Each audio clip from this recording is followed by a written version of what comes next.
All right, let's get started. I want to start with the call to order roll call. So if everybody will tell me if they're present or absent, that would be great. Mrs. Allen?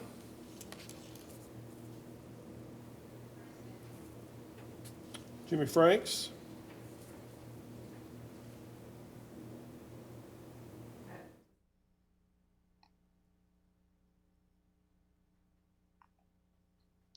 We'll come back. Jimmy, are you there? We'll come back to Jimmy. Scott Harrison? Present. Roger Lindsay? Present. Emma McLemore? Present. Michael Orr? Present. Ms. Peterson? Present. Ms. Szilagyi? Present. Chair is present, and Mr. Franks. I'm present. Welcome. Thank Awesome. you. Okay, item number one, resolution 2020-176, a resolution declaring that the Franklin Municipal Planning Commission shall meet on September 24th, 2020, and conduct its essential business by electronic means rather than being required to gather a quorum of the members physically present in the same location, because it is necessary to protect the health, safety, and welfare of Tennesseans in light of the COVID-19 outbreak. Is there anyone who would like to speak on this item from the public? If not, then I will entertain a motion. Move for approval. Okay, Scott moved. Any second? Alma seconds. Alma, thank you. Proper motion. Ms. Allen? Aye. Mr. Franks? Aye. Mr. Harrison? Aye. Mr. Lindsay? Aye. Ms. McLemore? Aye. Mr. Orr? Aye. Ms. Peterson? Aye. Ms. Szilagyi? Aye. Chair votes aye. Motion passes. The Franklin Municipal Planning Commission meeting will limit physical access in the meeting room due to current limitations on public gathering to prevent the further spread of COVID-19 and to protect the health, safety, and welfare of the City of Franklin officials, staff, and citizens. Accommodations have been made to ensure that the public is able to participate in the meeting. The public may participate in the following ways: watch the meeting on Franklin TV or the City of Franklin website, watch the live stream through the City of Franklin Facebook and YouTube accounts, call in to the conference meeting at 1-312-626-6799. The meeting ID is 910-5624-7555, and the password is 178459. Email comments were accepted until 5 p.m. yesterday. These email comments have been provided in full to the commission and included in the minutes, but will not be read aloud in their entirety during the meeting. In-person comments will be allowed in City Hall. Citizens will be directed to the City Hall training room. Enter from Church Street parking lot. Upon arrival, to watch the meeting until their item is ready to be considered. Staff will assist in directing citizens to form a line to speak on an item. Line spacing will be 6 feet apart and masks are required. All right, our item number 2 is consideration of the meeting minutes from our August 27th, 2020 meeting. Do I have a motion? Move for approval. Thank you, Ann. Second. Mr. Orr, appreciate it. So proper motion and second. Ms. Allen? Aye. I'm sorry, before I say that, I should have said it. Any comments or discussion about the minutes before we vote? Okay, Marcia, still aye. Mr. Franks? Aye. Mr. Harrison? Abstain. Okay. Mr. Lindsay? Aye.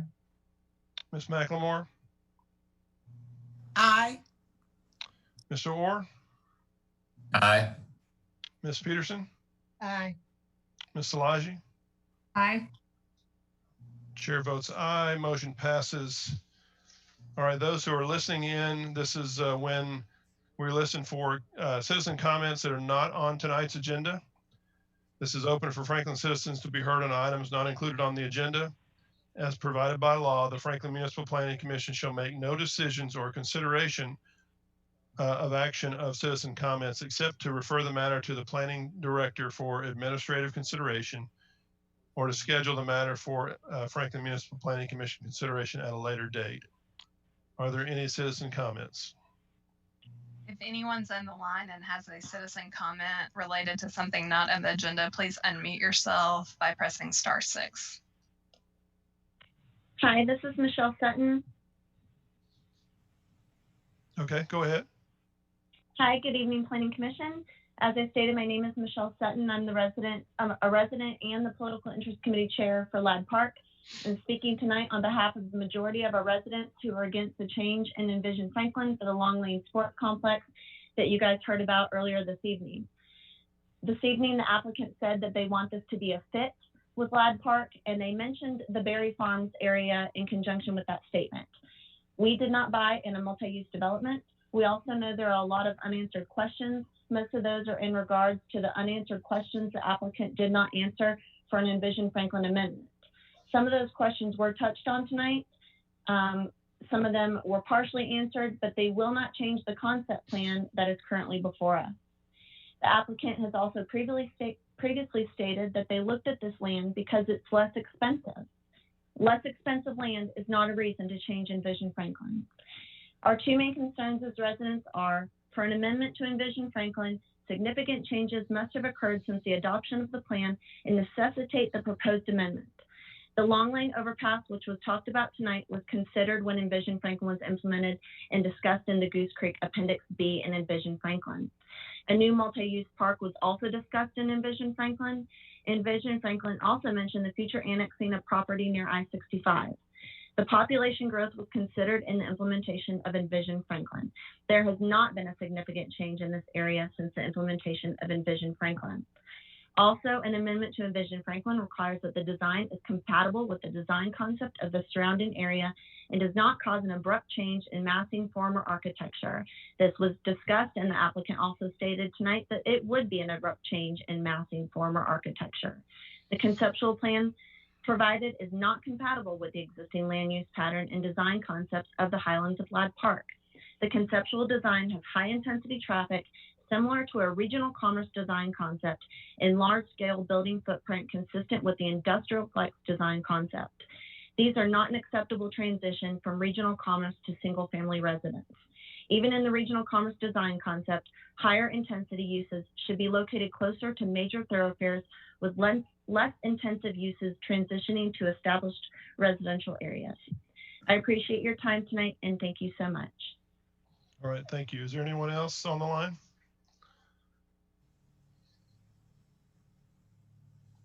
All right, sounds not. We'll move on to announcements. Staff? Yes, Mr. Chair. I have a couple of announcements tonight. First, the rezoning and development plan revision for the Chickasaw PUD subdivision and the rezoning and development plan for the Cherokee PUD subdivision are not on tonight's agenda. The applicant had sent out their required mailings through the submittal process, but due to some missing components of the application, they were removed from the agenda prior to it being published. So I just wanted to announce that in case there are any citizens listening, and that will be at a future Planning Commission meeting. Also, I just wanted to give all the planning commissioners an update on where we're at with the electronic meetings as permitted through the governor's executive order. So it looks like here after September, we are allowed to continue electronic meetings with certain requirements that we are already fulfilling. So the idea is that we would continue conducting our meetings electronically, but also allow commissioners the option to come and sit in the boardroom. We do have plexiglass up between the seats now for everyone's safety. So it would almost be more of a hybrid approach. So if you're more comfortable coming into City Hall and sitting in the boardroom, you do have that option. Just be aware that you will, of course, need your electronic device because you still will have to be logged into your Zoom. And please notify myself or Amy if you do plan to come. If you could let us know a couple of weeks ahead of time so we can make sure we order you a new headset, because that way it helps with the echo in the boardroom. But just wanted you to be aware you will have the option, and we will most likely take live in-person comment here at City Hall by putting the computer at the podium as it is tonight and having citizens speak into the podium if they choose, or they could also call in or email as they have been. So that's just a little bit of an update. If you have any questions about that, feel free to email me or give me a call. I'll be happy to discuss and provide more detail because I know that's kind of a quick announcement. Also, I just wanted to update everyone on some discussions that have been happening at the Board of Mayor and Alderman level. There was an initiation of an annexation request for a property in the Highway 96 West area over the last several months that perpetuated some further discussion about the road network that's proposed in the Comprehensive Transportation Network Plan that has been approved by the Planning Commission. And as part of that, there have been some discussions that there might be interest in conducting a small area plan for some portion of the Highway 96 West area, just west of Mac Hatcher, potentially going up to Hillsborough Road, or maybe not as far as that, maybe going up to the Harpeth River. This item was discussed at work session at the beginning of September and was discussed again on Tuesday night at the voting BOMA meeting. It was deferred until the October 27th BOMA meeting. And I anticipate that there will be a discussion at the October 13th work session as well. So if you'd like to tune into any of those meetings, feel free, because obviously the Planning Commission is an integral part if a planning effort does move forward at this point or some point in the future. So I just wanted you all to be aware of that. And again, if you have any questions, feel free to get in touch with me. And that's all the announcements I have for tonight. All right, thank you. So commissioners, consider coming to join me. It's somewhat lonely here. We've got two lovely ladies here, but would love to have you. And look at the headset you get too. I mean, that's impressive. All right, we'll move on to non-agenda items. If anyone either on the commission, applicants that want to provide or get on the agenda that's not on tonight's agenda, please let me know that. Staff, have you heard of any? Okay. All right, then I'm going to pass the chair over to Roger and let him address the consent agenda for tonight. Mr. Chairman, Yes. I need to recuse myself from items 9, 10, and 11. Okay. All right, Roger, you're on.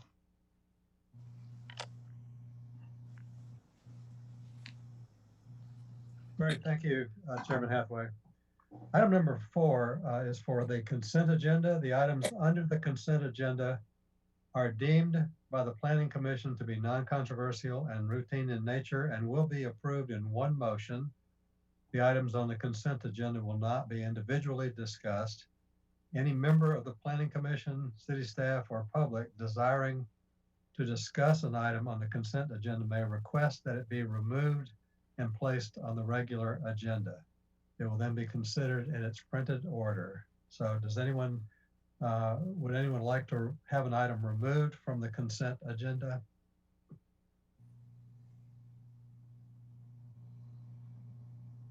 Okay, seeing none. Item number 4 is a consideration of items number 5 through 7 and items 9 through 13. Those are all items on the consent agenda. Is there a motion for approval? Move for approval. Second. Who made the motion? I made the motion. Marcia, Commissioner okay. Allen. And second by Michael Orr. Is that right? That's correct. Okay, by roll call vote, there is no discussion on consent, so by roll call vote, Commissioner Allen, Aye. Commissioner, and Jay Franks has recused himself. Jimmy Franks. Jay, you got to change your name on the phone. Scott Harrison, Aye. Lindsay votes aye. Alma McLemore, Aye. Michael Orr, Aye. okay, Ms. Peterson, Aye. Jenny Salaji, Aye. and the chair has recused himself. So the motion for approval of the consent agenda has passed.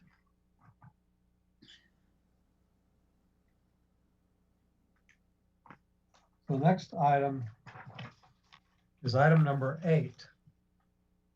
Consideration of resolution 2020-78, a resolution to adopt an Envision Franklin Plan amendment for the properties located at 1155 Hillsborough Road, known as Brownland Farm, and a portion of Christ Community Church at 1215 Hillsborough Road, map 63, parcels 2.00, 2.01, and 2.02, to change the design concepts from conservation and conservation subdivision to conservation, conservation subdivision, multifamily residential, and neighborhood mixed use. I'll turn it over to staff for staff presentation, please. Thank you, Mr. Chair. The applicant has submitted a request to formally withdraw their application for this Envision Franklin amendment. However, the item is still on the agenda for public comment and for a vote to accept the withdrawal or to not. Staff has received public comments regarding this item, and we have included all of the comments received in the civic attachments for the item. Staff does support the withdrawal request and is recommending disapproval of the amendment if the withdrawal is not granted. However, I'm happy to answer any questions, and the applicant is here as well. Okay. Staff, is there anyone from the public? And so it's important to note that we are considering this item tonight because it was deferred by motion at our last meeting. So we take up the item again this month, and then now there is this request to withdraw. So is there anyone from the public who wishes to speak on this item?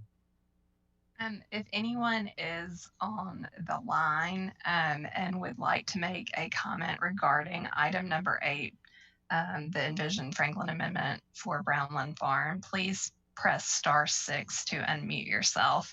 And then I also believe there's at least one person here at City Hall that will be making a comment. Okay, so as you make your comments, please give us your name and address, and let's ask that you hold your comments to 2 minutes, please. Thank you.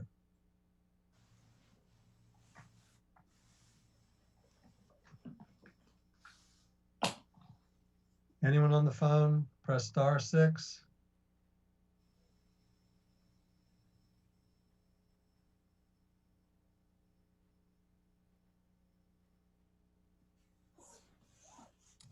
And Is there someone?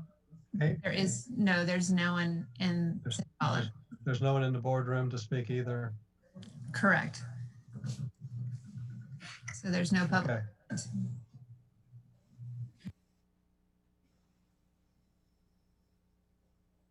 Just another moment of uncomfortable silence. I'm seeing no public comments, so I will entertain a motion then. There might be a staff or I'm a sorry. comment. Okay, Can we just have staff comments? we had staff presentation. A presentation by the applicant. Is there anyone that wants to, from the applicant, that would like to speak to this item? Thank you. Thank you, Vice Chair. This is Greg Gamble. Thank you, Commissioners.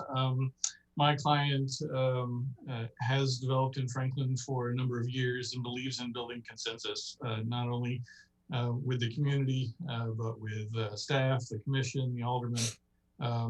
Although there are quite a significant number of people, specifically within the Monticello neighborhood and Christ Community Church, who are in support of our plan, we believe that there's greater consensus to see the property developed under the conservation subdivision policy. We do plan to proceed forward with a proposal of a development plan for conservation subdivision policy.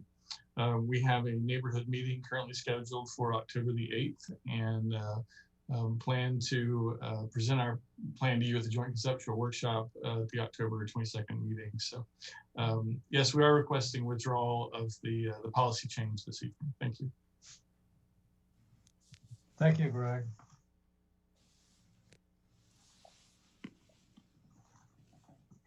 Now, I would entertain a motion. Is there a motion to accept the request to withdraw? So move. Alma McLemore moves to accept. Second, Scott.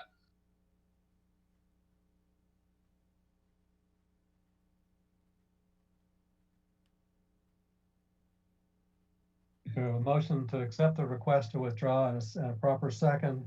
We will do a roll call vote, beginning with Commissioner Allen, Aye. Commissioner Franks, Aye. Commissioner Harrison, Aye.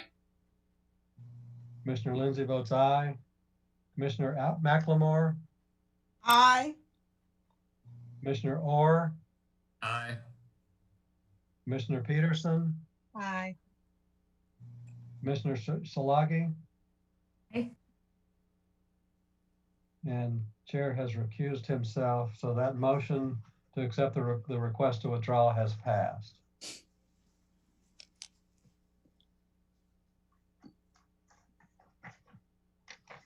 I will return control of the meeting over to Commissioner Hathaway. Thank you, Roger. Appreciate that. We'll go on to item number 14, our last item, consideration of ordinance 2020-21, an ordinance to amend the Franklin zoning ordinance and zoning map as part of an annual review and cleanup following the major update of 2019. Well, 2019, that was just last year, right? Okay, I'll turn it over to staff for presentation. Thank you, Mr. Chair. The 2019 major zoning ordinance update was adopted in December of last year. And since then, the staff has been tracking corrections, clarifications, minor refinements, and they are all reflected in this ordinance amendment that you have before you tonight. Some topical updates are also included, including the items that have been discussed at 2 previous joint conceptual workshops. And some of those include allowing more flexibility for parking locations in a certain frontage type, crafting standards for corporate office buildings, moving the parking pad and driveway requirements from the municipal code to the zoning ordinance, and expanding home occupation uses to include swimming lessons and pet grooming and pet sitting businesses. It also includes a handful of zoning map corrections. So staff recommends approval of ordinance 2020-21 to the Board of Mayor and Aldermen. Thank you. All right, thank you very much. Is there any public comment for this item?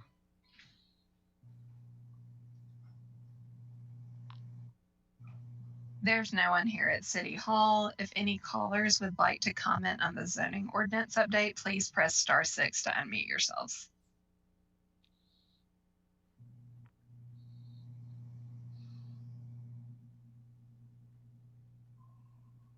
All right, thank you. Staff, is there any other presentation that you want to make? Okay. Sorry, this is Greg. I was trying to unmute. I wanted to make a comment, and I believe that a lot of these changes that we're making are really improvements and a great help to a lot of the clients, and really appreciate staff for working with us on this. Thank you. All right, thank you. Okay, then I'll entertain a motion. Move for approval. Scott. Roger, second. Okay. Great, that's proper motion and second. Then we'll go down through the list. No, please have some comments. Oh yes, I'm sorry. Go ahead, Miss Peterson. Yep, go ahead. All right, first of all, I'd like to make a motion to amend this ordinance 2020 -21 to revise the date every instant it reads December 28th to read December 8th.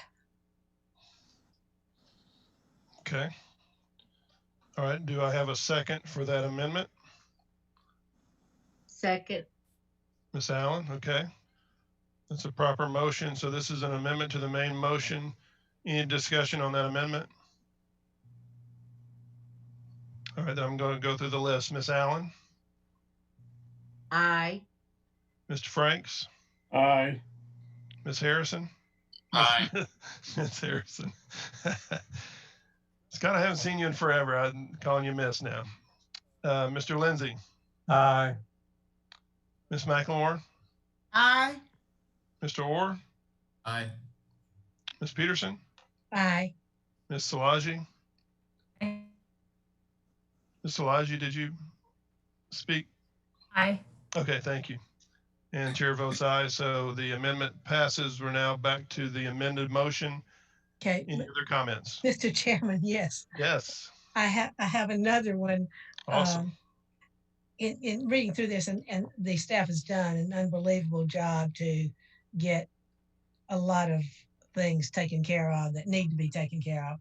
However, I was really surprised to see one part of it, and I don't necessarily, maybe I'm the only person that cares anything about this, but there was on, I guess, page 23 of what they sent out to us, but it was section 10.1.17, driveways on residential lots. And it has something that I had not seen before, although I understand it might be a part of the municipal code, but I haven't been able to get the information about that before tonight. It's talking about a driveway should be located primarily in front of a garage or on the side to a principal building. And so you couldn't have a driveway out in front except unless the lot size is 30,000 square feet, which would be 3/4 of an acre. And actually in my own subdivision now, which has been built many years ago, it has several that have a drive in the front, And the other thing was that the driveway setback has to be located a minimum of 5 feet from any abutting lot line, unless it's a shared driveway. And we have a number of lots now that are, much smaller than what we were thinking of as lots. Up until recently, we've allowed much smaller lots to be developed. But I know many of those smaller lots that there would be an alley. In other words, there would be a back way to come in.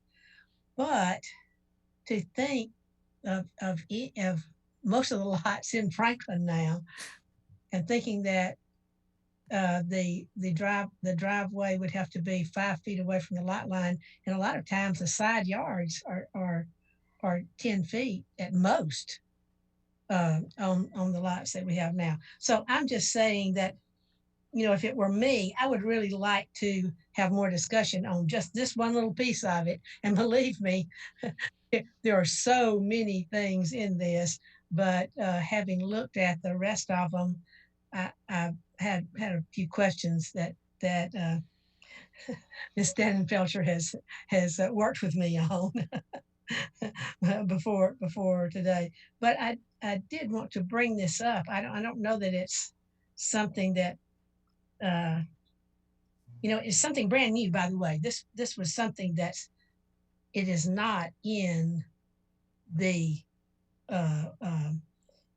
in our ordinance now, as is. It may be that it's trying to put some of the municipal code stuff in there, but I tried to look at the municipal code tonight and I couldn't find anything about it in there. It may have to do with street standards. I don't know, but it just seemed like something that that would make a big difference. Or could make. Alderman, Ms. Alderman, have we seen an example of it? Because I'm unclear that I have seen an example of that. May staff address this Thank you. topic? Sure, please. Okay. Most of these standards that are in this particular section that Ms. Peterson is referring to are in our municipal code today under a section called modifications. And I date that back to around 2007. So they've been in there. It's just in a bit of an odd place for it to be. It's much more user-friendly for that to be in the zoning ordinance in the parking chapter than it is to try to go back over to the municipal code to find those requirements. So the 5-foot setback has been in there for quite a number of years now. It seems to work well because most building setbacks on the side are at least 5 feet. So you won't really have a garage closer to the side lot line than 5 feet. So the 5-foot driveway setback tends to work well with that because the driveway will be in front of the garage. So I guess my question is, which her initial comments about the drive in front of the house, I don't recall that being an example to us during the joint conceptual workshop. Thank you. Staff had mentioned that we were looking to move those municipal code requirements from the municipal code to the zoning ordinance because it would just be more comprehensive in the zoning ordinance. So really we're looking at the standards that we have had in place for over a decade now, and just shifting the location of those from one document to another so that you can find it a little bit easier, because right now it's in the municipal code and it is a bit difficult to find. But it was permissible back then, right? It was permissible. Now it's not permissible. Am I missing something? In the municipal code, it's still a requirement in the municipal code. So it's really just shifting the place where this requirement lives. Right now, in the municipal code, we want to move it over to the zoning ordinance. It won't have any difference in terms of enforcement of it because BNS would be charged that. It's just in a different location. So the plan is to bring a municipal code amendment to the board next month with this ordinance amendment to then remove it from the municipal code and place it in the zoning ordinance. Normally you'd show an example of what's been accepted over the past and what's going to be accepted in the future if we pass this. There really isn't a difference in terms of these setbacks or the language that we're referring to for the driveway placement. So Go ahead, Ms. Peterson. Oh, Oh, sorry. Go ahead. Ms. Peterson wanted to speak too. No. Go ahead, Marcia. Basically, what you're saying, Kelly, but I don't think you're really being clear, is we're not changing the requirement. The requirement is the same. Basically, Kelly is saying that it's showing up right now in the municipal code. They're just basically moving it to a different document. Jimmy, they're not changing the requirement. They're just moving it from the municipal code to a different location. Is that true, Kelly? Is that what you're saying? Right. The requirements are in the municipal code today. For the majority of those requirements, we're moving them to the zoning ordinance. But you said you can modify them. There's a modification to it, and this new requirement, the modification goes away. Is that right? Or am I? She was just saying, I think that they're listed in the municipal code under the modifications heading. It doesn't affect whether they can be modified or not. It's just this section of the municipal code is titled modifications. Thank you, Emily. Yes, I was saying that it's in a strange location under modifications. in the Kelly- municipal code. And we Kelly- want to move it where it makes more sense in the parking chapter in the zoning ordinance. Gotcha. And Kelly, if I may, one of the main reasons for that setback is to protect drainage between homes and keep drainage swells from being blocked and flooding on adjacent properties. So there is some good reasoning behind that. All right, thank you. Ms. Peterson, did you still have something you wanted to say? Well, I tried to look for it in the municipal code late this afternoon, and I did not. I mean, I looked in the street part and everything, and it was talking about the street standards, and I did not ever get to the part where it said modifications. But honestly, having been on the planning commission for many years, I never remembered seeing this coming up ever before. If you'd like, I can share my screen to show the municipal code, if that would be helpful. That would be good. 12-502. Oh, And part of may I the share? codes that we adopt as part of building and neighborhood services. And these are exceptions to those codes. Yes, it's called modifications because they're specific to our city because we have adopted these at this point. Try now, Kelly. Okay. Okay. So not yet. How about now? Does everybody see? Yes. Okay. So it's in section 12-502 modifications, and they're modifications to the 2012 International Property Maintenance Code. They're approved as follows, and if I can scroll down, they address parking of motor vehicles in front yards of residentially occupied property and give some definitions, which are also moved over to the zoning ordinance amendment before you tonight. And then there are requirements under that. I don't know if you can see that very well, but there's driveways, minimum width, maximum width, where it's located primarily in front of the garage. The edge of the driveway is located 5 feet from the property line. And then it addresses driveway aprons and does the same thing for parking pads. So we've tried to move all of those requirements over to the zoning ordinance so that we don't have to look here to find them.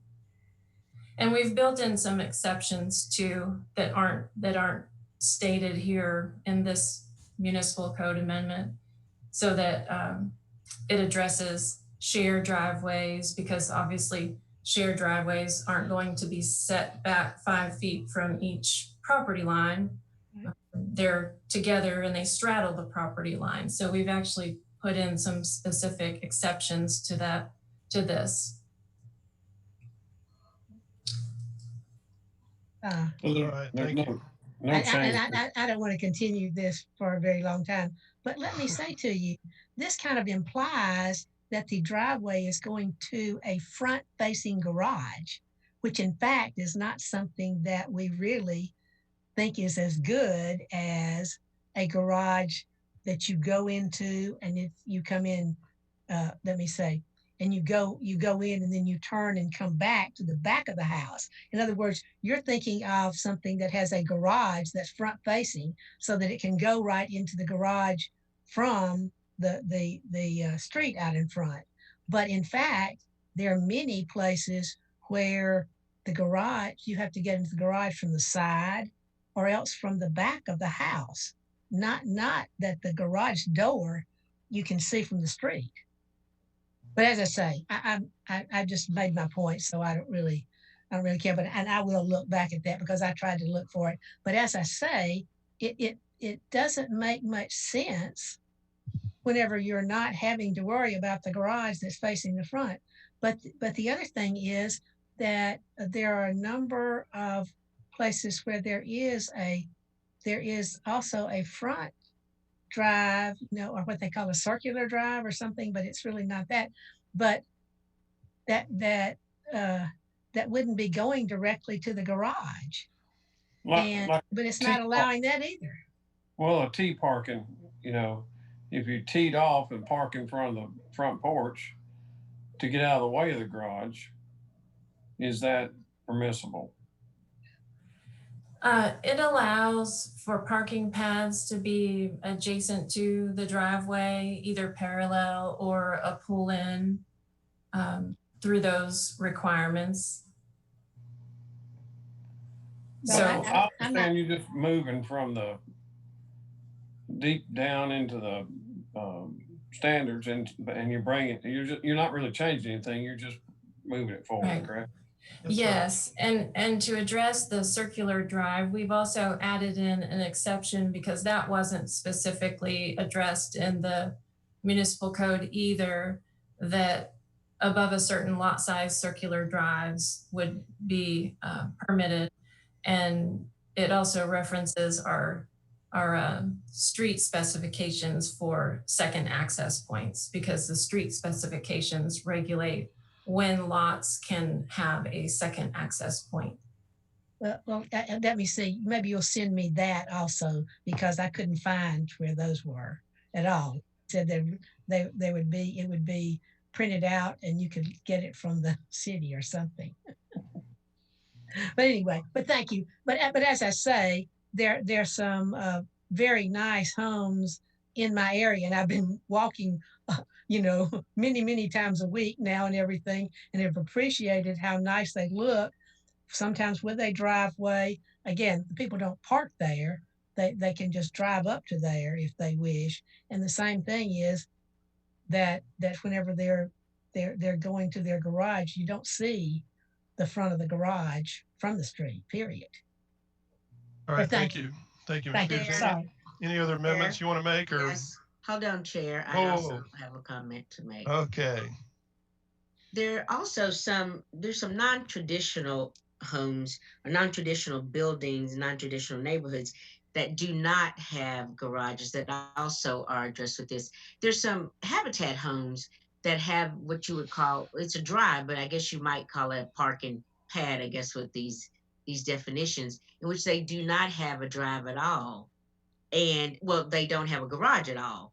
And this will be addressed with this. And I think there may have been some exceptions made where there is not 5 feet between the drive and the property line, but also some homes, and I'm thinking about on Natchez and even in the Hard Bargain area, where there is a drive, there is no driveway, and it would fit this. And there's some other places where there's some rebuilding going on and all that, where this would actually fit, where there is a drive and people do park in the drive, and there is not a garage, but people actually use their driveways, and the driveways go up beside the homes, and actually nice driveways. And so this does apply to neighborhoods that do not have garages. So this does apply to neighborhoods and they do not have garages. So it's not something that's theoretical. It actually happens, actually in new homes and in established neighborhoods.